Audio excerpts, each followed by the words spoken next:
Mr. Moderator, Reverend Cleage, and Milton, brothers and sisters, and friends, and I see some enemies.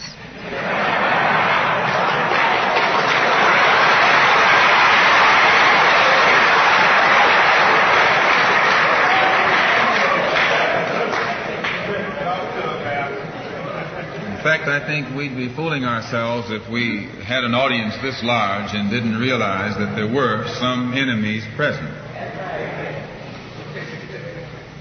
This afternoon, we want to talk about the ballot or the bullet. The ballot or the bullet explains itself. But before we get into it, since this is the year of the ballot or the bullet, I would like to clarify some things that refer to me personally concerning my own personal position. I'm still a Muslim.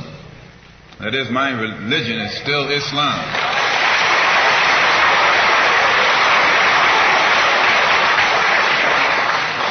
My religion is still Islam.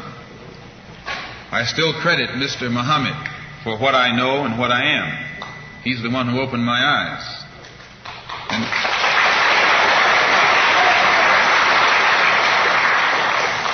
At present, I'm the minister of the newly founded Muslim Mosque Incorporated, which has its offices in the Teresa Hotel right in the heart of Harlem. That's the Black Belt in New York City. And when we realize that Adam Clayton Powell is a Christian minister, he has the Abyssinia Baptist Church, but at the same time he's more famous for his political struggling. And Dr. King is a Christian minister from Atlanta, Georgia, or in Atlanta, Georgia, but he's become more famous for being involved in the civil rights struggle. There's another in New York, Reverend Galamison. I don't know if you've heard of him out here. He's a Christian minister from Brooklyn, but has become famous for his fight against the segregated school system in Brooklyn. Reverend Cleage, right here, is a Christian minister here in Detroit. He's the head of the Freedom Now Party. All of these are Christian ministers.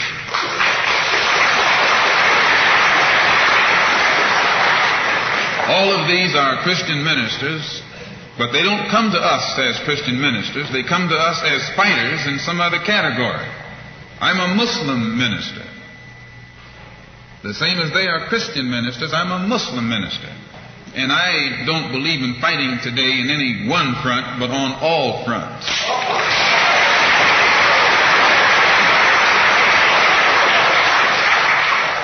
In fact, I'm a black nationalist freedom fighter.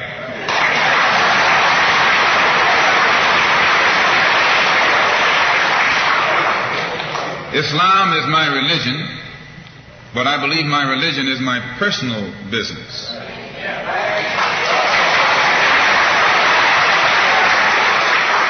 It governs my personal life, my personal morals. And my religious philosophy is personal between me and the God in whom I believe. Just as the religious philosophy of these others is between them and the God in whom they believe.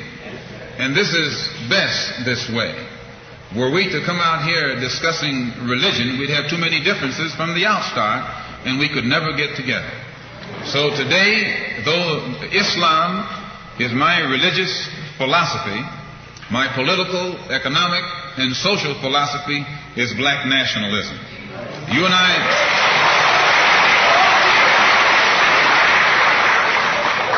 as I say, if we bring up religion, we'll have differences, we'll have arguments, we'll never be able to get together.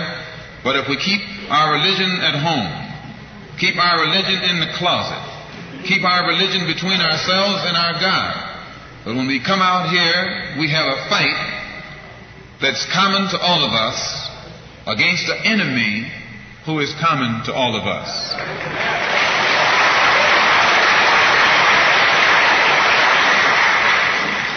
The political philosophy of black nationalism only means that the black man should control the politics and the politicians in his own community. The time when white people can come in our community and get us to vote for them so that they can be our political leaders and tell us what to do and what not to do is long gone. Oh, praise the Lord.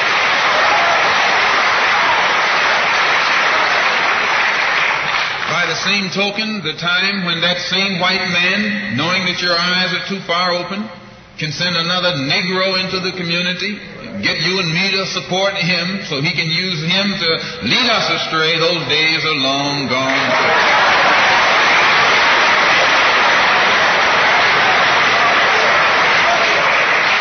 The political philosophy of black nationalism only means that if you and I are going to live in a black community, and that's where we're going to live, because as soon as you move into as soon as you move out of the black community into their community, it's mixed for a period of time, but they're gone, and you're right there all by yourself.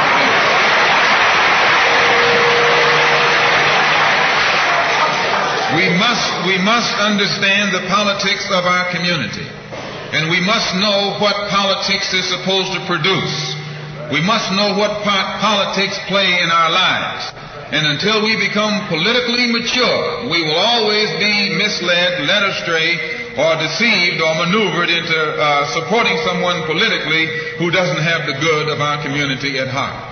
So the political philosophy of black nationalism only means that we will have to carry on a political program of re-education, to open our people's eyes, make us become more politically conscious, politically mature. And then we will, whenever we get ready to cast our ballot, that ballot will be cast for a man of the community who has the good of the community at heart. And the economic philosophy of black nationalism only means that we should own and operate and control the economy of our community. You can't open up a black store in a white community. White man won't even patronize you. And he's not wrong. He got sense enough to look out for himself. And you who don't have sense enough to look out for yourself.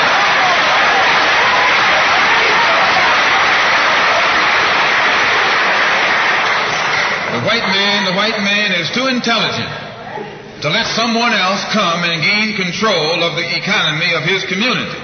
But you will let anybody come in and control the economy of your community. Control the housing, control the education, control the jobs, control the businesses under the pretext that you want to integrate. No, you're out of your mind.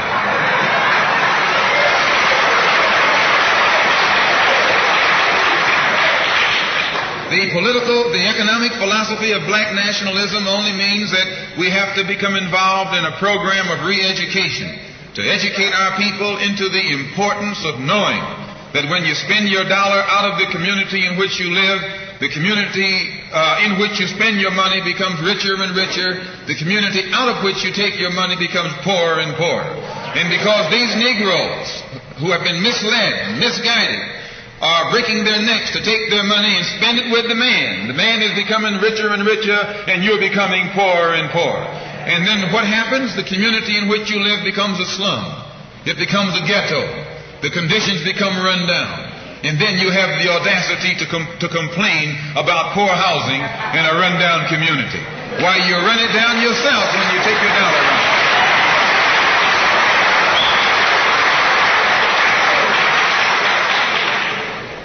And you and I are in a double trap, because not only do we lose by taking our money someplace else and spending it, when we try and spend it in our own community, we're trapped because we haven't had sense enough to set up stores and control the businesses of our community.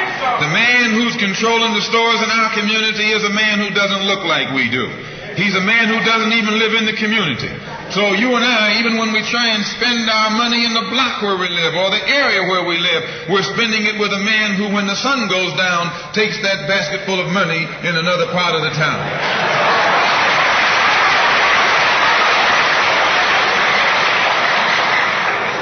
So we're trapped, double trapped, triple trapped. Anywhere we go, we find that we're trapped. And every kind of solution that someone comes up with is just another trap. But the political and economic philosophy of black nationalism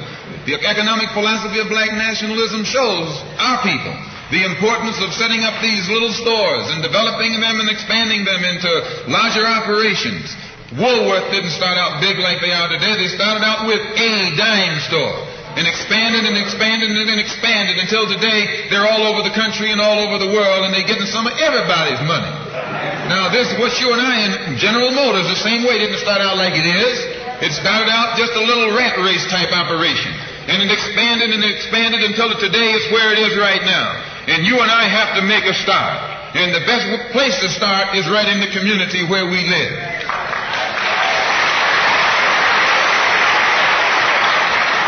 So our people not only have to be re-educated to the importance of supporting black business, but the black man himself has to be made aware of the importance of going into business.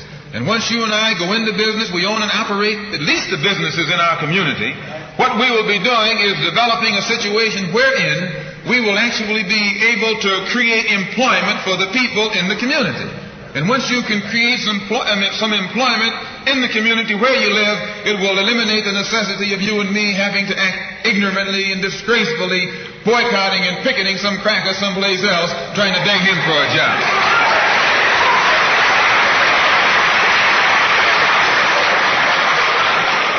Anytime you have to rely upon your enemy for a job, you're in bad shape.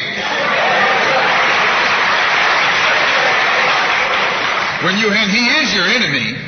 Anytime, you wouldn't be in this country if some enemy hadn't kidnapped you and brought you here.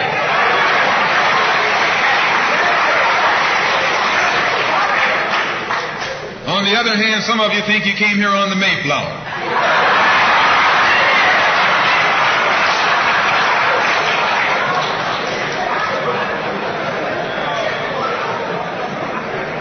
So as you can see, brothers and sisters, today, this afternoon, it's not our intention to discuss religion.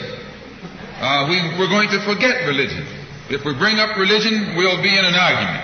And the best way to keep away from arguments and differences, as I said earlier, put your religion at home, in the closet. Keep it between you and your God. Because if it hasn't done anything more for you than it has, you need to forget it anyway.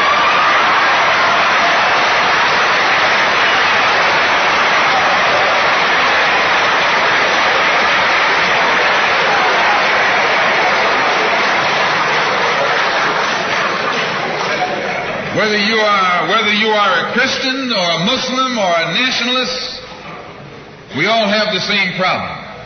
They don't hang you because you're a Baptist, they hang you because you're black.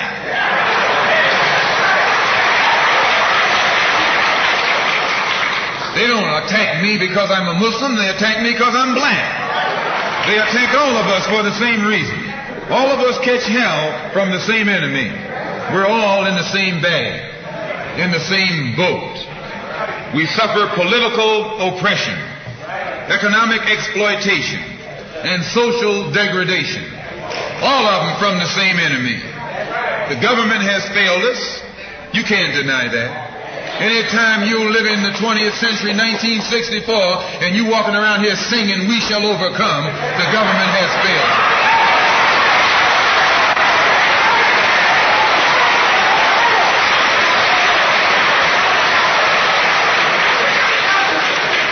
This is part of what's wrong with you. You do too much singing.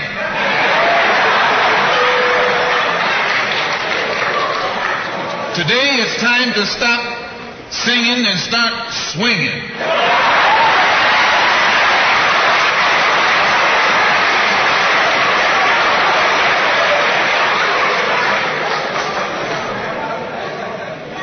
You can't sing up on freedom, but you can swing up on some freedom.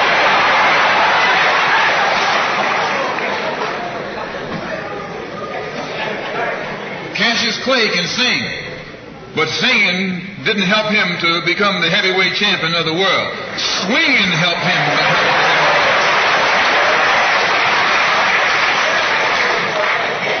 So this government has failed us. The government itself has failed us. And the white liberals who have been posing as our friends have failed us. And once we see that all these other sources to which we've turned have failed, we stop turning to them and turn to ourselves. We need a self-help program, a do-it-yourself philosophy, a do-it-right-now philosophy, it's already too late philosophy. This is what you and I need to get with. And the only way we're going to solve our problem is with a self-help program. Before we can get a self-help program started, we have to have a self-help philosophy. Black nationalism is a self-help philosophy. What's so good about it, you can stay right in the church where you are and still take black nationalism as your philosophy. You can stay in any kind of civic organization that you belong to and still take black nationalism as your philosophy. You can be an atheist and still take black nationalism as your philosophy. This is a philosophy that eliminates the necessity for division and argument. Because if you're black, you should be thinking black. And if you're black and you're not thinking black at this late date, well, I'm sorry for you.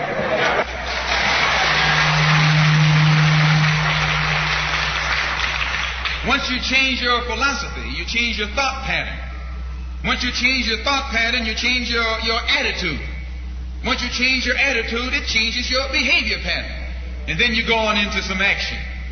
As long as you got a sit-down philosophy, you'll have a sit-down thought pattern.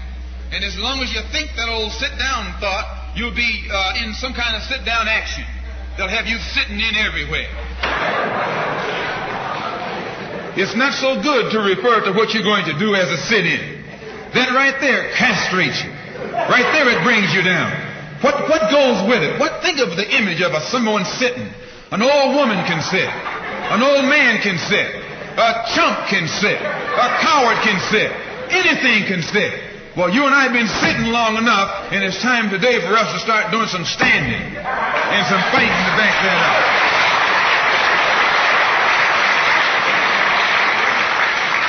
When we look at other parts of this earth upon which we live, we find that black, brown, red, and yellow people in Africa and Asia are getting their independence.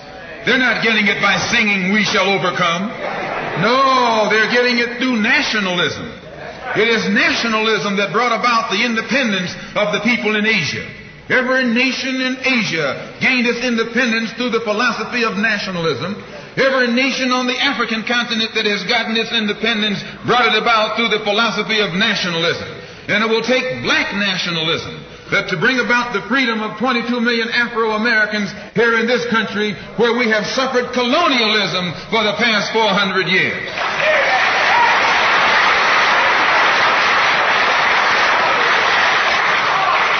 America is just as much a colonial power as England ever was.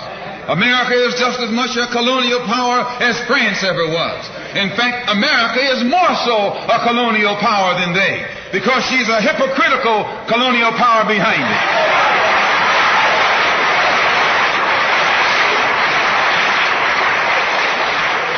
What do you call second-class citizenship?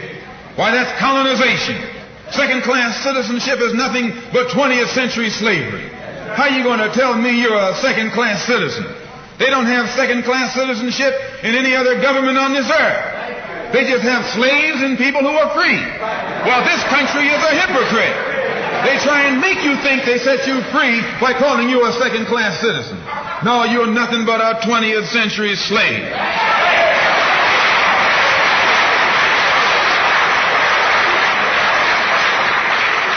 Just as it took nationalism to remove colonialism from Asia and Africa, it'll take black nationalism today to remove colonialism from the backs and the minds of 22 million Afro-Americans here in this country.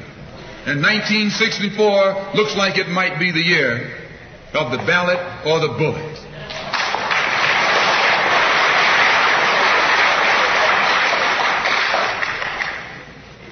Why does it look like it might be the year of the ballot or the bullet? Because Negroes have listened to the trickery and the lies and the false promises of the white man now for too long. And they're fed up. They've become disenchanted. They've become disillusioned. They've become dissatisfied. And all of this has built up frustrations in the black community that makes the black community throughout America today more explosive than all of the atomic bombs the Russians can ever invent. Whenever you got a racial powder keg sitting in your lap, you're in more trouble than if you had an atomic powder keg sitting in your lap. When a racial powder keg goes off, it doesn't care who it knocks out the way. Understand this, it's dangerous. And in 1964, this seems to be the year. Because what can the white man use now to fool us? After he put down that march on Washington, and you see all through that now, he tricked you, had you marching down to Washington. Yes, had you marching back and forth between the feet of a dead man named Lincoln and another dead man named George Washington, singing "We Shall Overcome."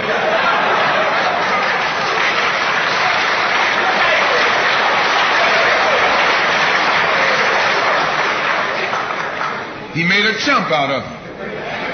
He made a fool out of you.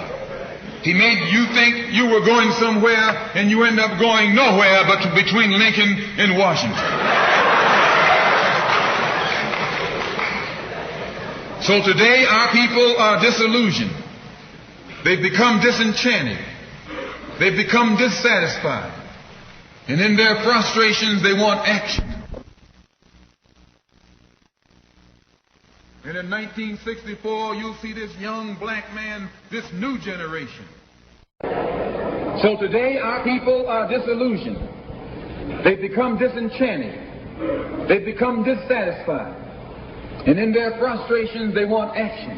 You'll see this young black man, this new generation, asking for the ballot or the bullet. That old Uncle Tom action is outdated. The young generation don't want to hear anything about the odds are against us. What do we care about odds?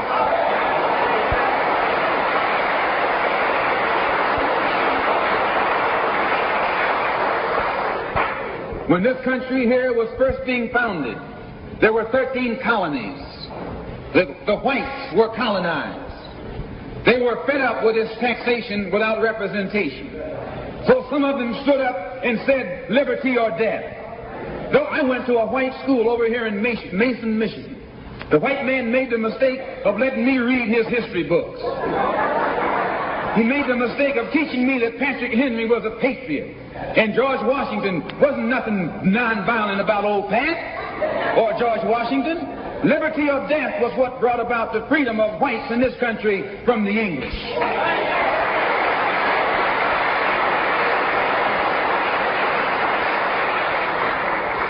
They didn't care about the odds.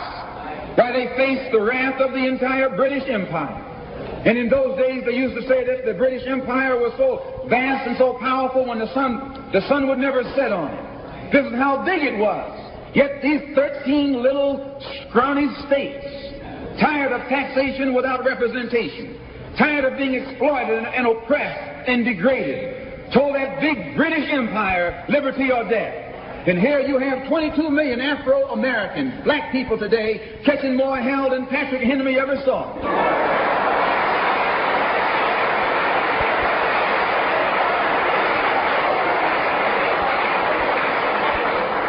And I'm here to tell you, in case you don't know it, that you got a new generation of black people in this country who don't care anything whatsoever about odds. They don't want to hear you, old Uncle Tom, handkerchief heads talking about the odds. No.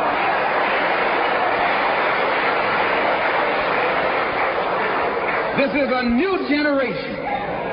If they're going to draft these young black men and send them over to Korea or South Vietnam to face 800 million Chinese.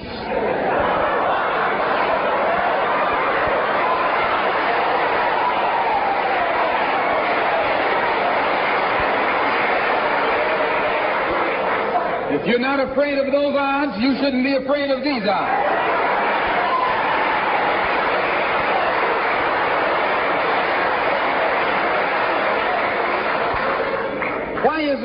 Why does this loom to be such an explosive political year? Because this is the year of politics. This is the year when all of the white politicians are going to come into the Negro community. You never see them until election time. You can't find them until election time. They're going to come in with false promises. And as they make these false promises, they're going to feed our frustrations. And this will only serve to make matters worse. I'm no politician. I'm not even a student of politics. I'm not a Republican, nor a Democrat, nor an American, and got sense enough to know it.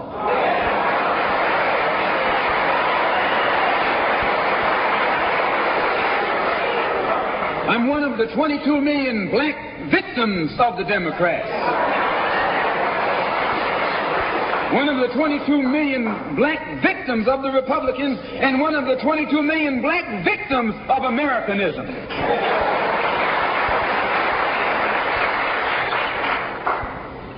And when I speak, I don't speak as a Democrat or a Republican. I speak as a victim of America's so-called democracy. You and I have never seen democracy. All we've seen is hypocrisy.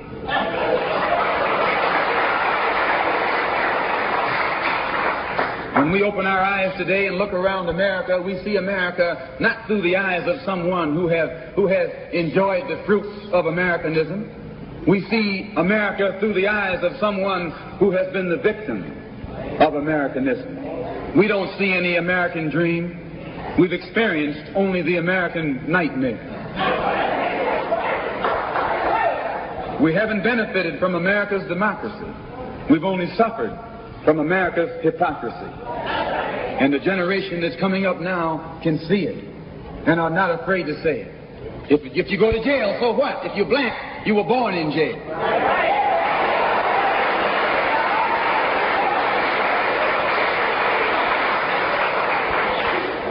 If you're black, you were born in jail.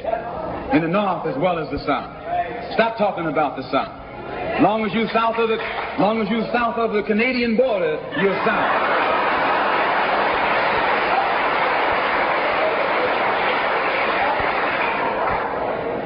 Don't call Governor Wallace a Dixie governor. Romney is a Dixie governor.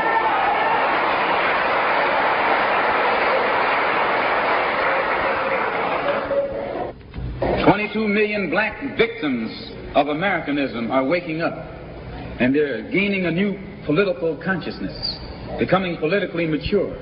And as they develop this political maturity, they're able to see the recent trends in these political elections. They see that the whites are so evenly divided that every time they vote, the race is so close, they have to go back and count the votes all over again. And which means that any block, any minority that has a block of votes that stick together is in a strategic position. Either way you go, that's who gets it. You're in a position to determine who'll go to the White House and who'll stay in the doghouse. You're the one who has that power. You can keep Johnson in Washington, D.C., or you can send him back to his Texas cotton patch.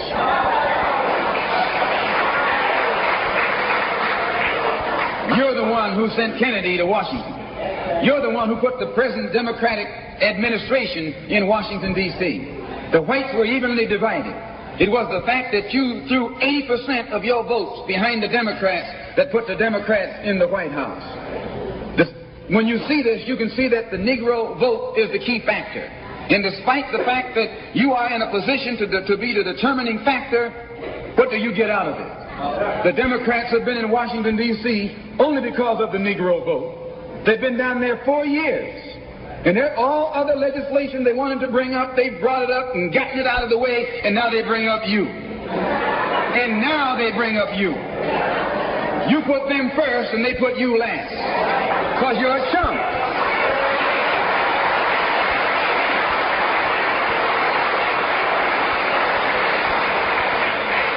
A political chump. In Washington, D.C., in the House of Representatives, there are 257 who are Democrats. Only 177 are Republicans.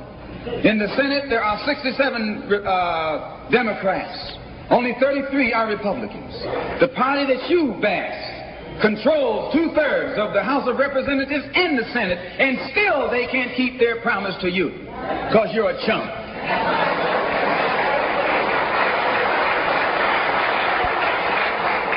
Anytime you throw your weight behind a political party that controls 2/3 of the government, and that party can't keep the promise that it made to you during election time, and you're dumb enough to walk around continuing to identify yourself with that party, you're not only a chump, but you're a traitor to your race.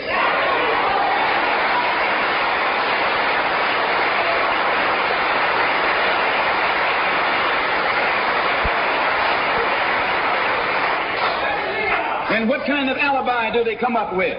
They try and pass the buck to the Dixiecrats. Now, back during the days when you were blind, deaf, and dumb, ignorant, politically immature, naturally you went along with that.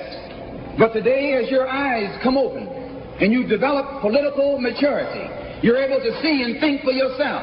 And you can see that a Dixiecrat is nothing but a Democrat in disguise. You look at the structure of the government that controls this country.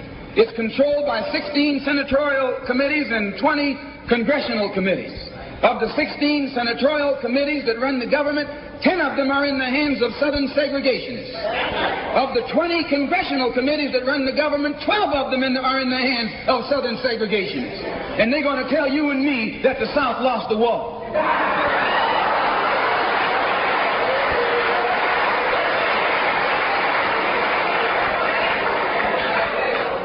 Today are in the hands of a government of segregationists, racists, white supremacists, who belong to the Democratic Party but disguise themselves as Dixiecrats. A Dixiecrat is nothing but a Democrat. Whoever runs the Democrats is also the father of the Dixiecrats, and the father of all of them is sitting in the White House.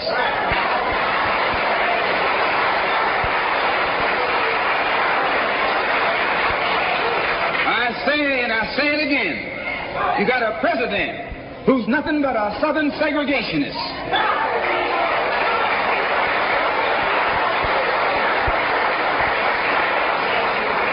From the state of Texas. They'll lynch you in Texas as quick as they'll lynch you in Mississippi. Only in Texas, they lynch you with a Texas accent. In Mississippi, they lynch you with a Mississippi accent. And the first thing the cracker does when he comes in power, he takes all the Negro leaders and invites them for coffee to show that he's all right. And those Uncle Toms can't pass up the coffee.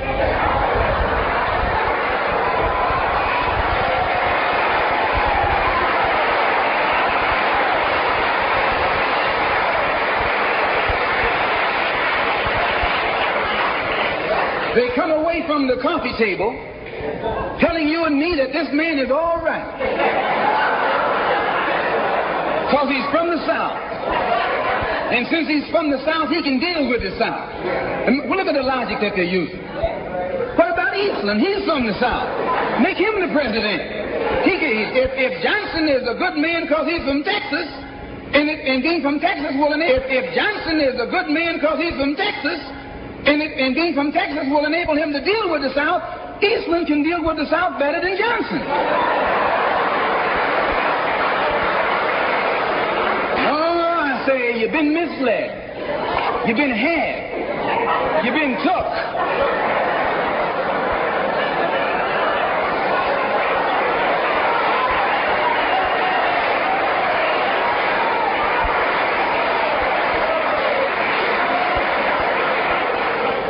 In Washington a couple of weeks ago while the senators were filibustering, and I noticed in the back of the Senate a huge map, and on this map it showed the distribution of Negroes in America. And surprisingly, the same senators that were involved in the filibuster were from the states where there were the most Negroes. Why were they filibustering the civil rights legislation? Because the civil rights legislation is supposed to guarantee voting rights to Negroes in those states. And those senators from those states know that if the Negroes in those states can vote, those senators are down the drain.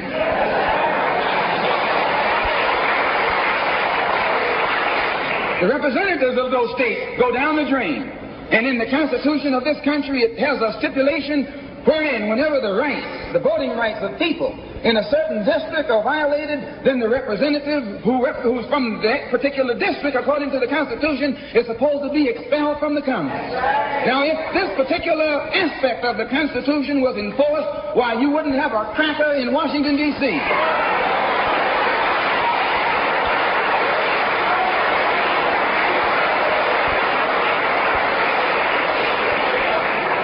But what would happen? When you expel the Dixiecrat, you're expelling the Democrat. When you destroy the power of the Dixiecrat, you're destroying the power of the Democratic Party. So how in the world can the Democratic Party in the South actually side with you in sincerity when all of its power is based in the South? These Northern Democrats are in cahoots with the Southern Democrats.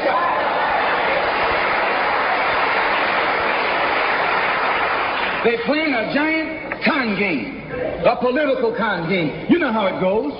One of them comes to you and make believe he's for you. And he's in cahoots with the other one that's not for you. Why? Because neither one of them is for you. But they got to make you go with one of them or the other. So this is a con game. And this is what they've been doing with you and me all these years. First thing Johnson got off the plane, when he became president, he asked, "Where's Dickie?" You know who Dickie is? Dickie is old Southern cracker Richard Russell. Look here. Yes. Lyndon B. Johnson's best friend is the one who is who's heading the forces that are filibustering civil rights legislation. You tell me, how in the hell is he going to be Johnson's best friend?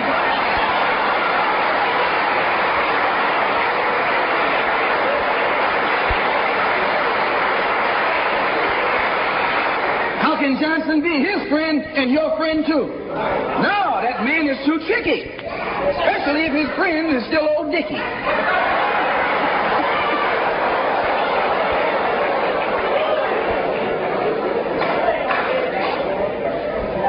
Whenever the Negroes keep the Democrats in power, they're keeping the Dixiecrats in power.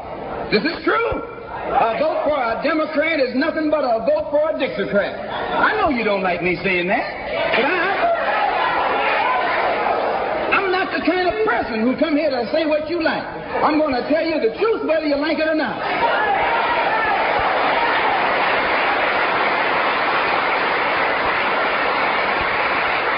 Up here in the North, you have the same thing. The Democratic Party don't do it. They don't do it that way. They got a thing that they call gerrymandering. They maneuver you out of power. Even though you can vote, they fix it so you're voting for nobody. They got you going and coming. In the South, they're outright political wolves. In the North, they're political foxes. A fox and a wolf are both canine. Both belong to the dog family.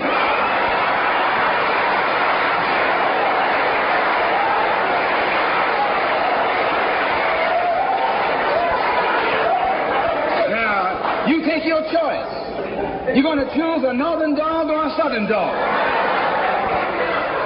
Because either dog you choose, I guarantee you, you'll still be in the doghouse.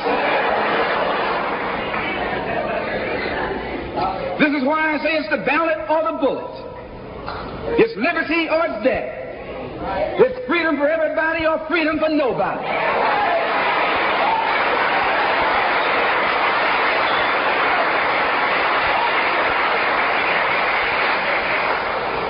America today finds herself in a unique situation. Historically, revolutions are bloody. Oh, yes, they are. They have never had a bloodless revolution or a nonviolent revolution. That don't happen even in Hollywood.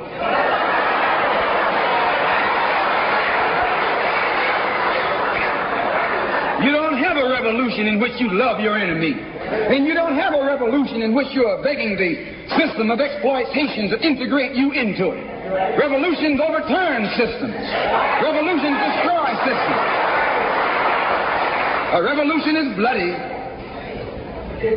But America is in a unique position.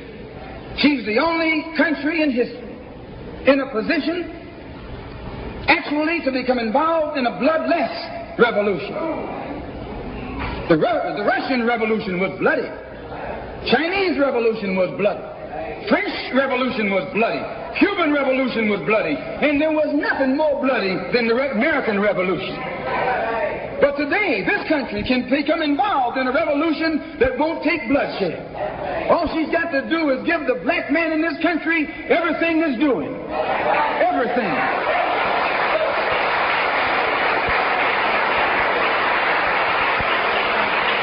I hope that the white man can see this. Because if you don't see it, you're finished. If you don't see it, you're going to become involved in some action in which you don't have a chance. We don't care anything about your atomic bomb. It's useless.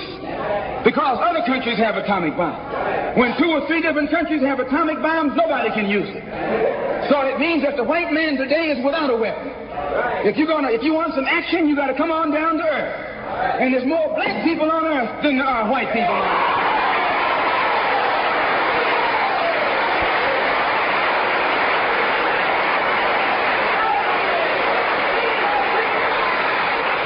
I only got a couple more minutes. The white man can never win another war on the ground. His days of war victory, his days of background victory are over. Can I prove it? Yes. Take all the action that's going on this earth right now that he's involved in. Tell me where he's winning. Nowhere. Why, some rice farmers, some rice eaters ran him out of Korea. Yes, they ran him out of Korea.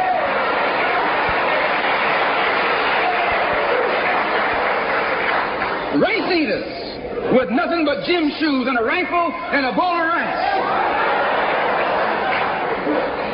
Took him and his tanks and his napalm and all that other action he's supposed to have and ran him across the Yalu. Why? Because the day that he can win on the ground is past. Up in French Indochina, those little peasants, rice growers, took on the might of the French army and ran all the Frenchmen. You remember Dien Bien Phu? No.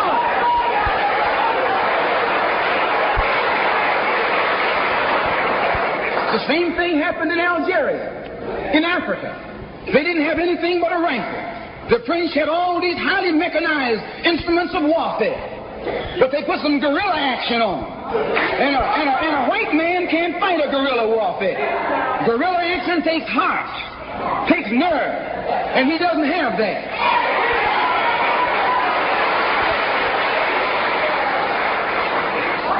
He's brave when he's got tanks. He's brave when he's got planes. He's brave when he's got bombs. He's brave when he got a whole lot of company along with him. But you take that little man from Africa and Asia, turn him loose in the woods with a blade.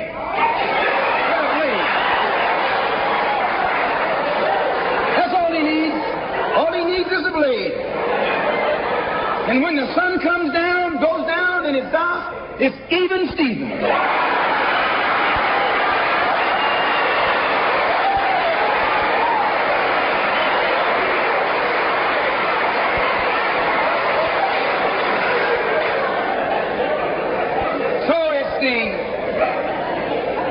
It's the ballot or the bullet.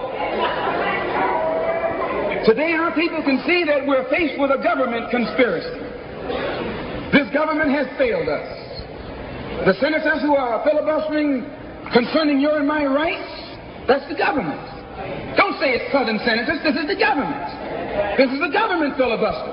It's not a segregationist filibuster. It's a government filibuster. Any kind of activity that takes place on the floor of the Congress or the Senate, that's the government. Any kind of dilly-dallying, that's the government. Any kind of pussyfooting, that's the government. Any kind of act that's designed to delay or deprive you and me right now of getting full rights, that's the government that's responsible. And anytime you find the government involved in a conspiracy to violate the citizenship or the civil rights of a people, then you are wasting your time going to that government expecting redress. Instead, you have to take that government to the world court and accuse it of genocide and all of the other crimes that it is guilty of today.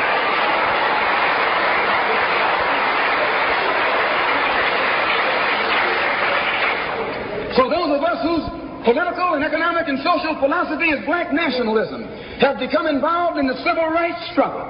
We have injected ourselves into the civil rights struggle, and we intend to expand it from the level of civil rights to the level of human rights. As long as you fight it on the level of civil rights, you're under Uncle Sam's jurisdiction. You're going to his court expecting him to correct the problem. He created the problem. He's the criminal. You don't take your case to the criminal, you take your criminal to court.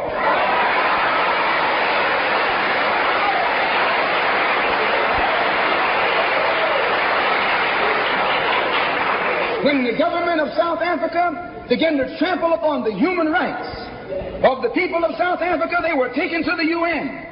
When the government of Portugal began to trample upon the rights of our brothers and sisters in Angola, it was taken before the UN.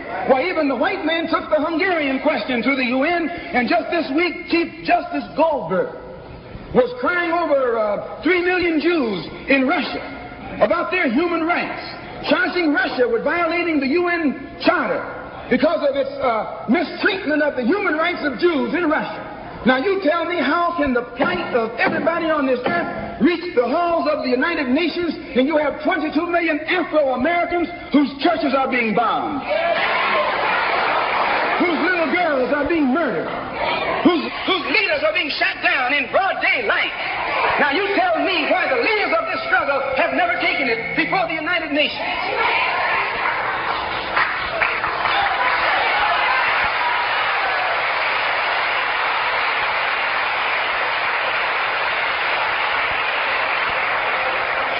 So our next move is to take the entire civil rights struggle problem into the United Nations.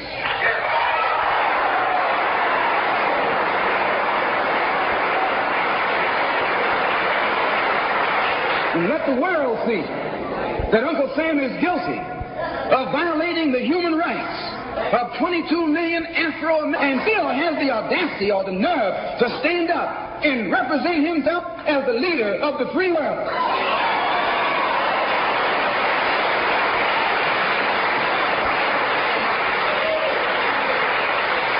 Not only is he a crook, he's a hypocrite. Here he is standing up in front of other people, Uncle Sam, with the blood of your and my mothers and fathers on his hands, with the blood dripping down his jaws like a bloody-jawed wolf, and still got the nerve to point his finger at other countries. You can't even get civil rights legislation. And this man has got the nerve to stand up and talk about South Africa, or talk about Nazi Germany, or talk about Portugal. No more days like those.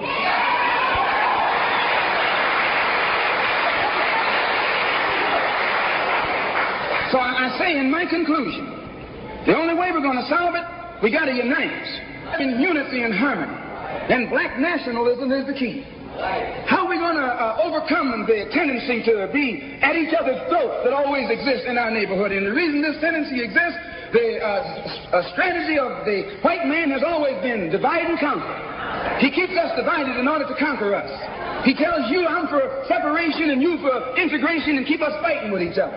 No, I'm not for separation and you're not for integration. What you and I are for is freedom.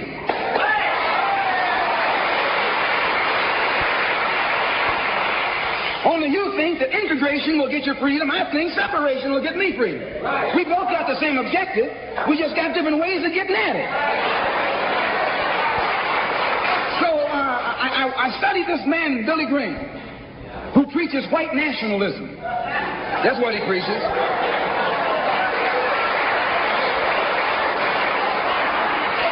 I say that's what he preaches.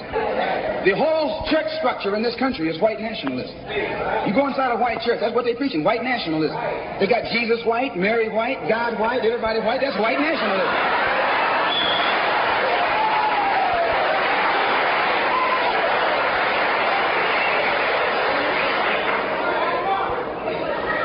So what he does, the way he circumvents the jealousy and envy that he ordinarily would incur among the heads of the church. Whenever you go into an area where the church already is, you're going to run into trouble.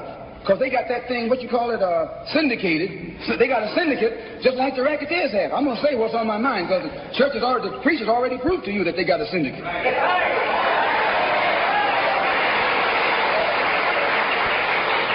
And when you're out in the rackets, whenever you're getting in another man's territory, you know, they gang up on you. And that's the same way with you. You run into the same thing. So how Billy Graham gets around that, instead of going into somebody else's territory like he's going to start a new church, he doesn't try and start a church. He just goes in preaching Christ.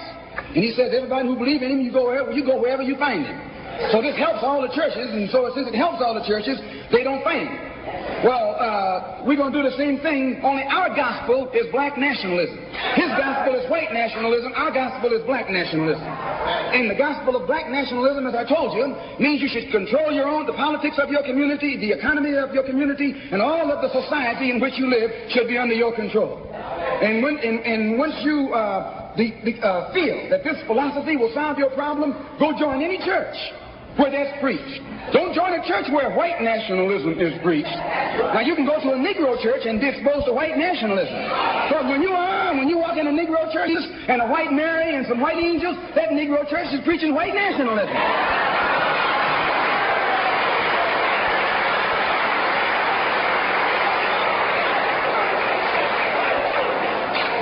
When you go to a church and you see the pastor of that church with a philosophy and a program that's designed to bring black people together and elevate black people, join that church.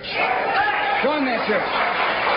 If you see where the NAACP is preaching and practicing that which is designed to make black nationalism materialize, join NAACP. Join any kind of organization, civic, religious, fraternal, political, or otherwise, that's based on lifting the black man up and making him master of his own community.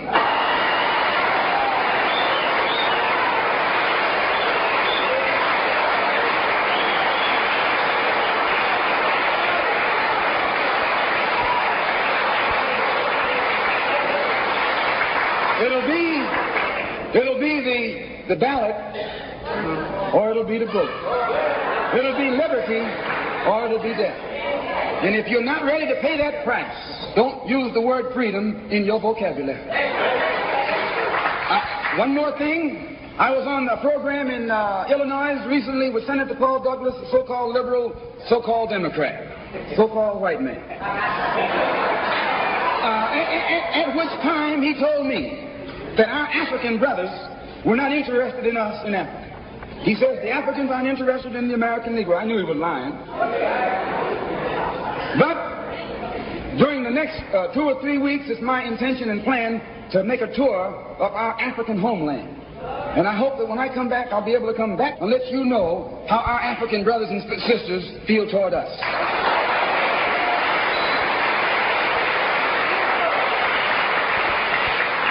And I know before I go there that they love us.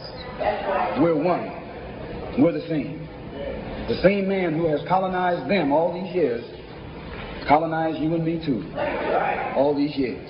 And all we have to do now is wake up and work in unity and harmony, and the battle will be over. I want to thank the Freedom Now Party and the Goal. I want to thank Milton and Richard Henry for inviting me here this afternoon, and also Reverend Clegg. And I want them to know that anything that I can ever do at any time to work with anybody in any kind of program that is sincerely designed to eliminate the political, the economic, and the social evils that confront all of our people in Detroit and elsewhere, all they got to do is give me a telephone call and I'll be on the next jet right on into the city.